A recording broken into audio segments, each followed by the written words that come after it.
Just a quick disclaimer before we begin with today's video. In this series, we will be talking about a huge region comprising multiple different nations and territories, some of them hotly disputed and with a very complex relationship. Nevertheless, we have called this series the History of India because although we may occasionally mention other parts, we will be focusing primarily on what is modern-day India. We sincerely hope not to hurt anyone's sensitivities, but if we do, please accept our apologies, as nothing could be further away from our intention. Now, with that said, let's dive right into it. The following story takes place between around 6000 and 187 BC.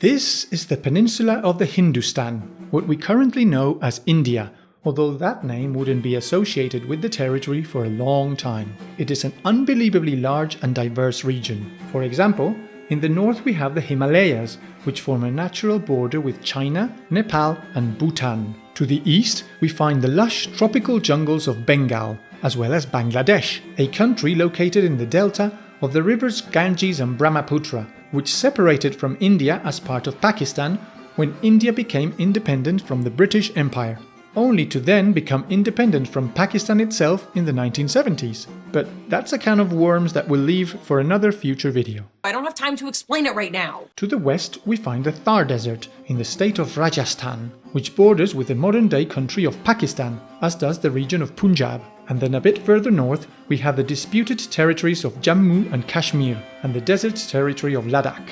Interestingly, the Great Indus River, from which the name of India is derived, runs mainly through Pakistan and not through India.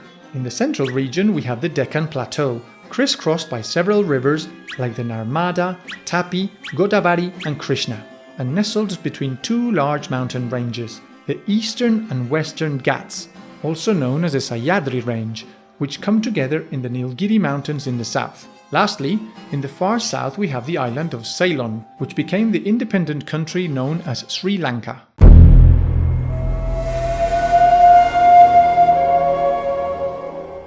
After this short geographic introduction, let's move on to the history of India. During the Neolithic, different peoples gradually grouped on the shores of the Indus River, and over many centuries they slowly coalesced into a more or less homogeneous culture around the year 3000 BC, the so-called Indus Valley or Harappa civilization, after the name of the first of their cities to be discovered.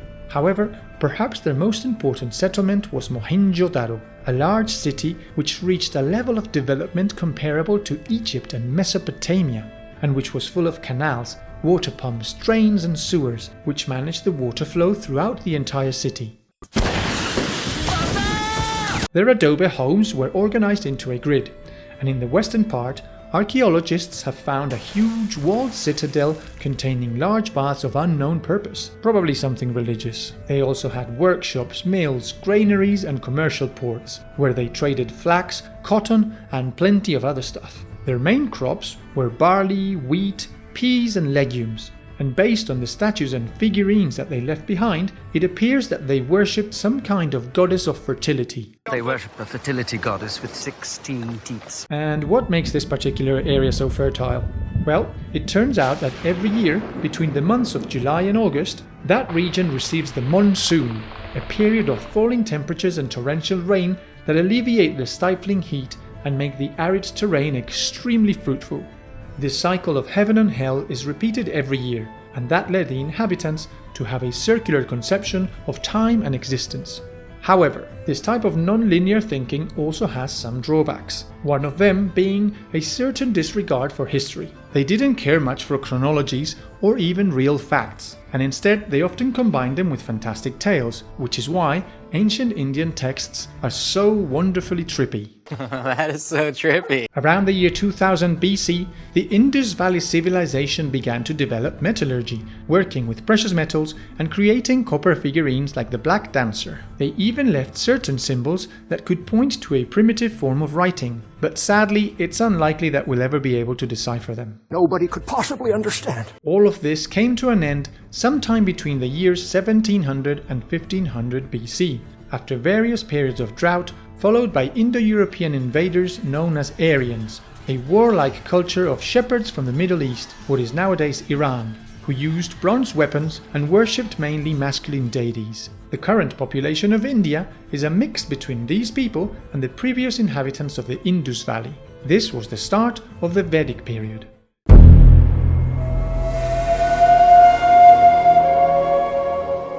As we said, between the years 1700 and 1500 BC, the Aryans crossed the Hindu Kush range and gradually took control of large regions of India, from the Indus up to the Ganges, the so-called Indo-Gangetic Plain, giving rise to the Vedic culture, the germ of modern-day India. Many local inhabitants fled to the south, and there they formed the Dravidian civilization, whose individuals were shorter and darker skinned. They spoke Dravidian tongues, such as Tamil, Kannada, and Telugu. These languages have a few similarities with Elamite, so they are probably related. The Vedic people were organized into nomadic shepherding tribes, and the leaders of these tribes eventually became kings. These were the first Janapadas, or small monarchies which were not hereditary, but elected by assemblies of nobles. It is believed that one of these states, Kuru, located around modern-day Delhi, was the first to start smelting iron. Micro giant robot. These Vedic peoples also created Sanskrit, a sacred language used by the high classes of Vedic Hindu tribes. Meanwhile, the lower classes used variations such as Pali and Prakrit, which would later evolve into modern-day Hindi and Urdu, among others. They also developed a writing system, Brahmi, with a syllabary of unknown origin. Some experts think it may come from the ancient syllabary of the Indus Valley or else the Aramaic alphabet. Either way, this writing system later gave rise to others like Devanagari, which is widespread in India nowadays. Around the year 1500 BC, the religions of Indo-Aryans and Dravidians, who believed in entities like Brahma, creator of the universe, gradually combined and gave rise to what would eventually become Hinduism, the religion practiced by 80% of modern Indians. Their beliefs are collected in 4 books, the Vedas, with the oldest being the Rig Veda, as well as other works like the Upanishads, some rather more mystical texts. It appears that some parts were taken from Babylonian legends, since the stories tell of Manu, who built an ark to survive a great flood. Looks like they didn't give a crap about copyright back then.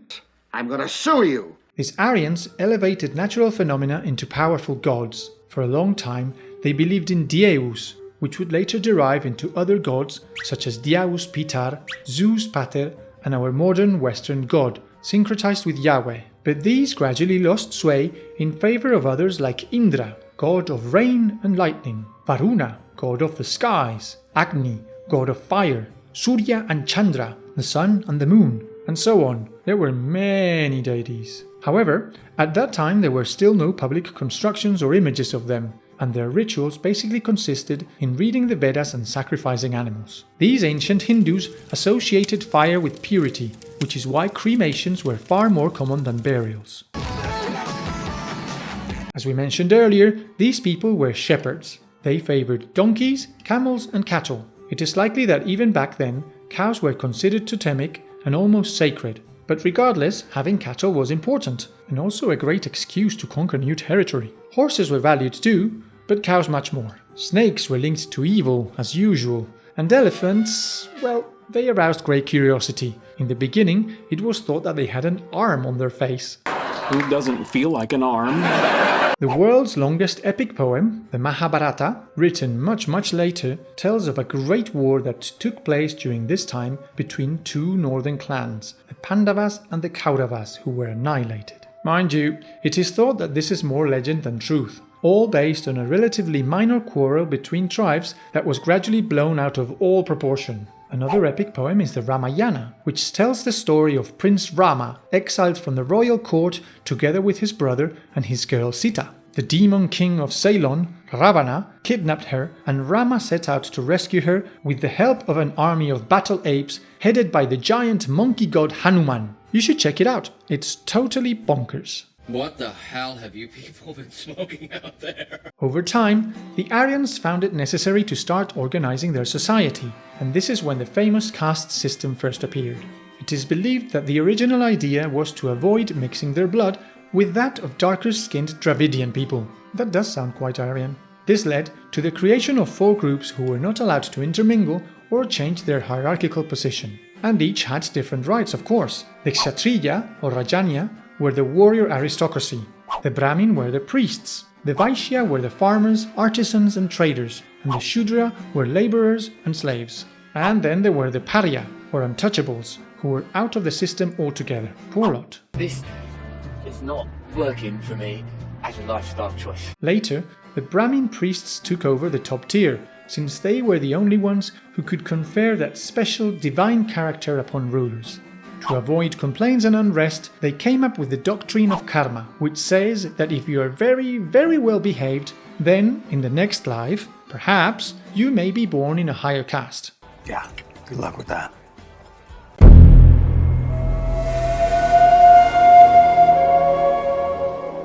The Vedic religion later became known as Brahmanic. This new conception considered the Vedas as a divine revelation, and the Brahmin priestly class were the ones in charge of spreading its teachings among the people of their caste, as well as carrying out the animal sacrifices. Let's kill some animals!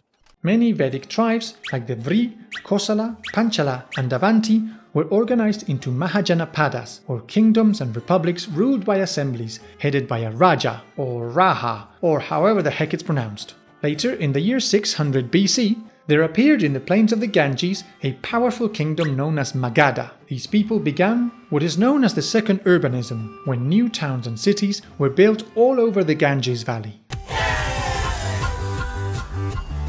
Around that time, there was a certain prince of the Shakya clan, which ruled in Kapilavastu in southern Nepal, named Siddhartha Gautama. This young man decided to leave behind his cushy life in the palace, along with his wife and child, to spend all his time sitting under a tree and meditating ascetically about the world's pain. Eventually, after all that meditation, he was enlightened and became the Buddha. This was the start of Buddhism, which believes that all existence causes suffering, and that the only way to overcome that pain is to eliminate desire, to not want anything. This is the only path to reach nirvana, a state of spiritual harmony and absolute joy.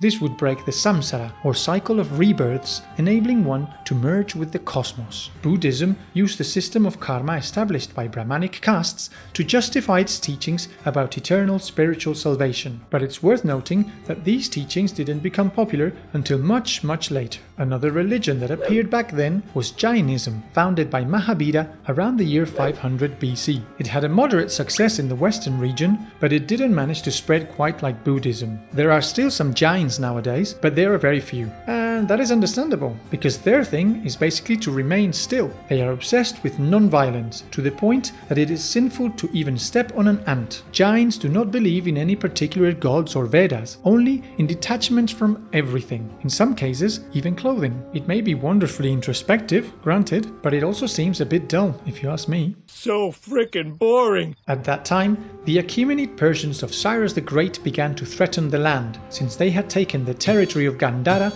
as one of their satrapies. King Bimbisara of Magadha managed to challenge them successfully, and then his son, Ajatashatru, turned an old fort into the city of Pataliputra, modern-day Patna, capital of the state of Bihar. He then proceeded to expand his territories by bloody conquest and violence. Needless to say, he wasn't a Jain. The following kings were a bunch of evil parasites and were eventually kicked out by popular revolt. Their place was taken by Mahapadna Nanda, who began the Nanda dynasty in 450 BC. But he wouldn't last very long either, because India was about to be visited by the new kid on the block, Alexander the Great. In Gandhara, the Macedonian was challenged by King Porus of Pauravas and his army of elephants. But Alexander prevailed, and the territory began a gradual Hellenization process which would later give rise to some fascinating Indo-Greco-Persian cultures. Alexander's chronicles tell of a guy called Chandragupta Maurya, who in the year 322 BC took over the Nanda throne and founded the Mauryan Empire, the first great Hindu empire. He married a daughter of the Diadochus Seleucus I Nicator, ruler of the Seleucid Empire, with whom he maintained very good relations. In addition, the Greek ambassador Megasthenes wrote Indica, a historical treatise about those times, but King Chandragupta later converted to Jainism. He then abdicated his throne to go on a pilgrimage and ended up dying of starvation, which doesn't sound particularly enlightened.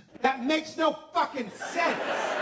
During the reign of his successor Bindusara, the empire conquered modern-day Pakistan, Bengal, Nepal and the northern Deccan, and they established a centralized government divided into 5 viceroyships. Their army was humongous. It is thought that it may have reached over 500,000 infantry, 30,000 cavalry and 10,000 war elephants. A little bit later, in 268 BC, Ashoka the Great became king of the Mauryan Empire and consolidated the conquests of his predecessors. During his campaign in Kalinga, he killed and deported thousands of people, and it seems that afterwards remorse led him to espouse Buddhism, to the point that he made it the empire's official religion. He then sought to create a new policy based on tolerance and respect, in line with the universal laws proposed by Buddha, the Dharma.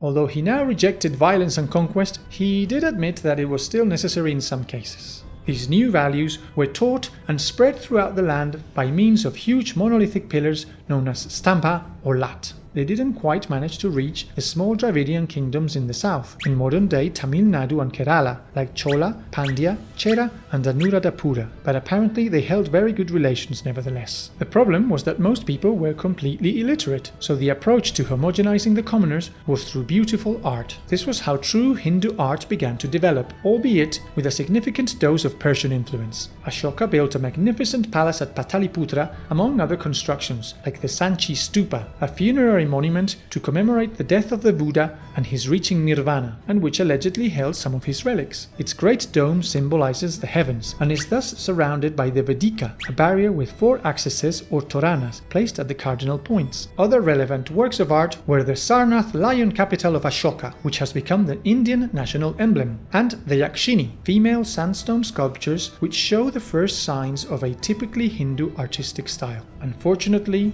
Ashoka's Dharma law was a failure and didn't manage to solve any of the social problems. You tried your best, and you failed miserably. The lesson is, never try. The tensions and conflicts between different tribes and sects continued, and the army became severely weakened. After his passing in 232 BC, the empire began a slow decadence, while neighboring peoples like the Greco-Bactrians of Samarkand began to encroach upon their territory. Then, some smart guy in the Shatavahana tribe proclaimed himself king and founded an independent state in the Deccan or modern-day Maharashtra. Next, the Kalinga tribe also decided to have their own kingdom, in what today is Odisha. All of these pressures eventually toppled the Mauryan Empire in the year 187 BC. But this was not the end of the story, far from it, because India would soon witness the rise of great empires during its classical period. And the rest is history. If you enjoyed this video, don't forget to subscribe to the channel and leave us a big like. Take care, and I'll see you in the next video.